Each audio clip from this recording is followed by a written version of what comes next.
Hey y'all, today I'm going to be discussing consumer personas, what they are and how you could use them effectively in everyday decision making for your business. So a few weeks back, I shared a post that actually likened great marketing to throwing a great dinner party. So let's break that down. What makes a great dinner party? Essentially, you'll have three parts to that. You always want to make sure that you're inviting the right people to the table, right? Or to your party. Secondly, you want to be sure that you're serving them a dish that'll keep them coming back for more. And lastly, you always want to engage with them, right? So always making sure that you have great conversation. In the same sense, great effective marketing has those three components. First, you want to make sure that you're doing your research and reaching the right consumer. Who is your perfect consumer? Secondly, you want to make sure that your product or service meets their expectations, serves a need, or solves a problem for them. And lastly, in order to really have that great conversation, you want to make sure that your communication is effective and it engages them on an everyday basis. So what is a consumer persona? A consumer persona is a character representation of a group or a subsegment of your consumer base. Where a lot of people get this wrong is that they think that a consumer persona only represents one person. That is incorrect. It is really used to be a reflection of a group of people. And if you do this correctly, it will be effective. And what you'll be able to do with that information is really dive in and look at what are their everyday habits, what are their likes and dislikes, how do they communicate, what is their demographic information, what does their household life look like, their family life, what is their income level, their education level.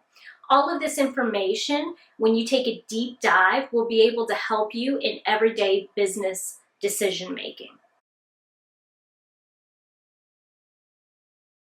So you might be asking yourself, why would I want to take the time and do all of the research to develop these consumer personas for my business? The answer is really simple. It is going to help you take the guesswork out of making everyday business decisions. I'll give you a prime example.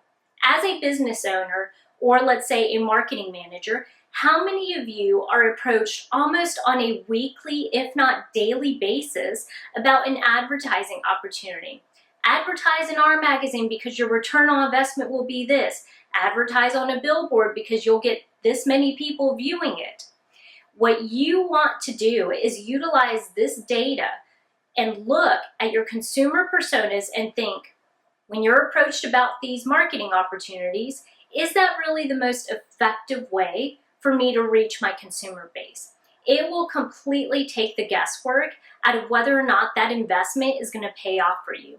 If I know that I am marketing to teenagers and somebody approaches me about putting an ad in a magazine that's specifically for women 60 and above, there is no way that I am going to decide that that's a good opportunity.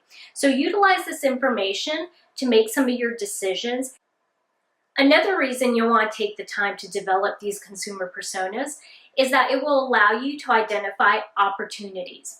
If you know what your consumer base does on an everyday basis, if you understand the problems that they have, you might be able to identify an opportunity in a product or service that you currently do not offer.